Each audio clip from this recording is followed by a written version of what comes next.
You guys really seem to love tier lists, and Scarlet and Violet's cards have finally been revealed to us, the public.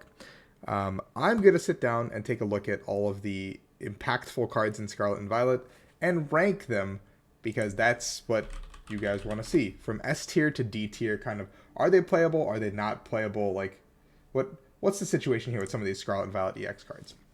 I'm going to have the translations on a separate window for myself so I can kind of not flub any of these for you guys. But my name is Rahul Reddy. Welcome to the YouTube channel, and today we're going to be looking at some of these awesome cards. I did do a full set review on a different video. I can put up in the cards here, but you guys can go check that out if you want a full comprehensive set review of what I've looked at already. But today I'm just going to look at what I think competitively viable these cards will be. Obviously, there's some funny cards and some haha XD cards here, but we're going to just look at how competitively viable these cards are in the context of, you know, being printed. So Cacturn has counterattack needles, which says that if it's attacked by a Pokemon, it does 3 damage, comes back to it. That's going right into D tier. I think it's absolutely garbage. You're never actually getting value from it like you want. I think it's really hard to set up, and 130 HP is so flimsy.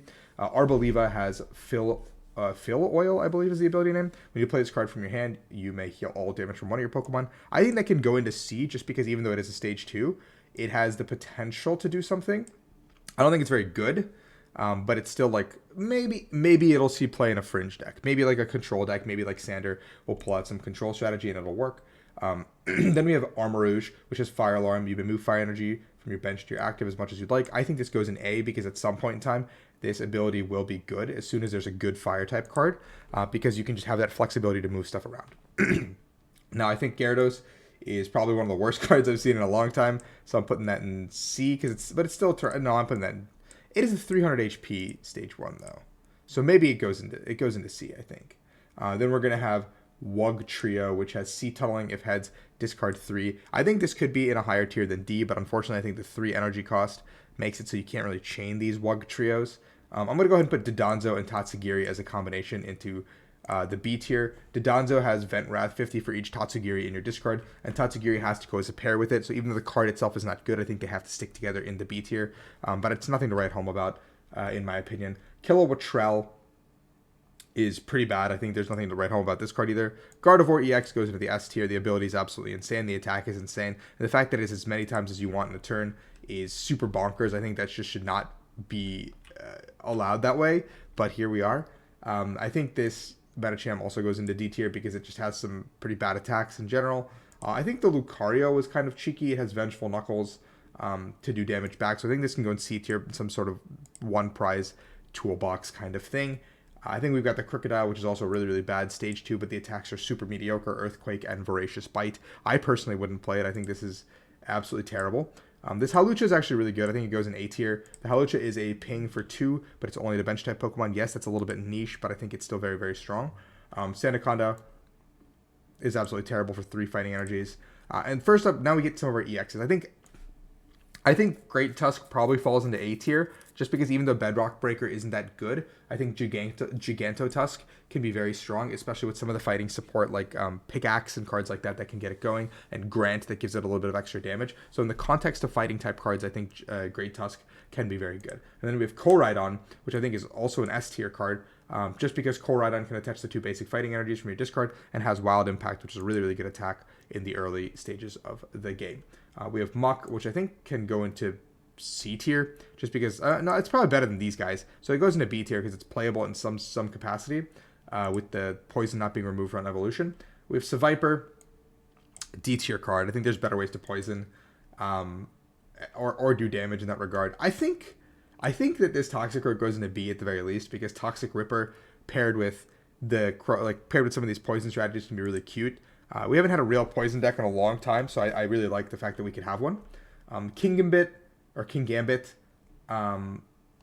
is fine. It goes into C, I think, but it's not very strong in a general context because it's stage 2. Revavroom is a stage 1, and I think this card is S tier for sure. Revavroom is a support card. You can fill your hand up to 6, and you can discard bad cards from your hand. Absolutely bonkers, in my opinion, especially on a stage 1. It's a really cool ability to have. It's a discard to fill your hand to 6. Staraptor is D tier. Again, really bad in general. Oinkologne does a lot of damage and does punish a little bit, so I'm going to put this guy in B tier. just because of what it does. Nest Ball is a staple in a lot of decks. It's going to go right into the S tier category because it does replace our Quick Ball slot, and it's something we really need. This card is niche for fighting types only, so I think Galarian Breastplate goes into C. I think we're going to have the comeback Fighting Fury Belt Defiant Band, I think it's called, goes into S tier. Absolutely bonkers. I think Jacques goes into A. Searching for Two Evolutions is not something to be like laughed at, but it's not like good, particularly. I think that Team Star Grunt is really good. I think it's going to go into S tier for control strategies. I think Penny goes into S tier because returning a basic and all cards attached is really, really strong. I think the Stadium Beach Court also goes into S tier. My S tier is like these cards are going to immediately see play, kind of thing. And I think it's going to stick there. The entire Vivillon line, I think, goes into D tier, even though it's got the whole quick evolve ability. It's not very strong, in my opinion. We see Spidops. This guy's absolutely terrifying. I hate this guy so much. I think this guy can go to B tier with some sort of retreat strategy. We have the Toad's Cruel.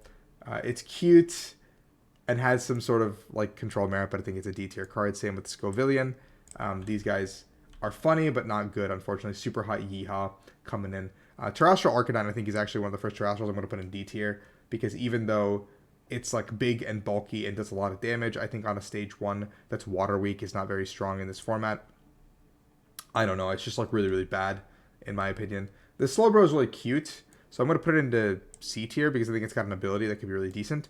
Magnezone goes into A tier, I think, because Magnezone is very, very strong. It can discard a lot of energies and make a big play with Energy Crush and Pulse Launcher, and 330 is a lot of HP. Now, Rotom's going to go into B tier because it's a control card for sure. Junk Hunt is insane. Like, why are they giving us this? Toxicity goes into C because Tear Off, is very strong by discarding 2 cards from your opponent's hand. We've got the Pawmot, which goes to itself, which is why it goes into D tier. It's a really cool ability, but the fact that it goes to itself and Pawmot's like an absolutely garbage card is why it goes there. Koraidon, or where are we now? Koraidon, yeah. Koraidon goes into S tier. Probably one of the best cards with the Tandem Unit ability, like absolutely bonkers. It's just nuts. It's so good. I think tomorrow we're going to have gameplay for Koraidon. The Japanese YouTube channel is already showing some gameplay, so I feel like I'm going to react to that, get you guys some early gameplay footage. I'm going to go ahead and put Hypno into D tier as well. It's just really bad. Banette goes into A tier. I don't think it's an S tier card yet because of the damage output. And Tools now being its own separate category. So Tools, Stadiums, and Supporters are 3 cards we cannot stop. And I don't think many decks are very item reliant right now. But I think eventually it'll be good because of how lock-centric it is. Yeah, so it could be good at some point. Bloom Garden, I think, is also an A tier card. It's hard to pull off, but no weakness is really, really strong. Klefki is an S tier card, without a doubt. This card's absolutely broken. Prank Lock is super, super good. I'm going to put both the Houndstones in B tier because even though they're very, very good and Be Revenge is a very good attack, I think attacking for 2 Psychics is very difficult in a lot of situations. We have Annihilate, which is a good return KO guy. I think C is pretty good for this guy. We have Mass Bostiff, which is... It makes them switch, but they get to choose, which is not great. So I put it in C tier, especially at a stage 2? 1? I don't know. 1, I think. Iron Treads is absolutely garbage. Same with Blissey. I think I'm going to put the Squovit in B tier because it's a really cheeky ability that can help set up like mustard combos or other stuff like that. Indeedee also goes into B tier because it's a good setup card. We're just yeah. I hope there's nothing else to put in S tier, huh? Maybe we just zoom out a little bit. Yeah, let's do that. And then we have Tandem Mouse, which is cute, goes into B tier, but you need to have all the mouse holds or something out and up and running. Squawkabilly is cute, but it goes into D tier. It doesn't do really anything. This Energy Recycler card or Generator is A tier because it's not a guaranteed hit in a lot of situations. But I think that when it hits, it hits. You know, like when it hits, and that's just crazy. Picnic Basket, I think, goes into A tier as well because the healing is absolutely good if you can use it properly. Katie, I think, is B. No, I think I put it in C. Like, yes, you get the 8 cards, but it ends your turn. I don't like that. Arven goes into S tier because I think getting tools is something that we don't actually have access to right now. Miriam is really good as well because you get the 5 Pokemon from your discard pile and you get to draw 3 on top of that. Mesagoza is A tier because I think it's still a really good support search card. But besides that, I don't really have much to write about. Oh, they put the promos on this list too. Okay. Lucario, I didn't really like, so I think it goes into C tier. Sprigatito, D. Ampharos, D. They're both terrible. This guy's also terrible. The Quaquaval is a C tier card for sure. Mimikyu, I think, is B. And Cyclozar is D. The promos were not like nothing good to write home about. I think like all the attacks were so lackluster in these promo boxes.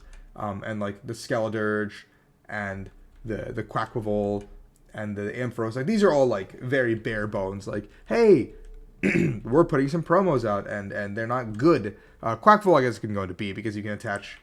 No, it's once during your turn, so never mind. It goes into C tier. It's not very good. With Energy Carnival. But yeah, that is my tier list for the Scarlet and Violet cards. I hope I didn't take up too much of your time, guys. I hope this was an enjoyable video. If you enjoyed the content, just do me a favor, like and subscribe. Let me know what you think in the comments below. Did I put the wrong things in the wrong categories? Maybe I overestimated some of these S tier cards. Maybe some of these D tier cards could be playable. I guess we'll never know because Scarlet and Violet is still 3 months away, but it'll be out in Japan soon. So I know you guys are excited for the hype. Thank you so much. Peace out.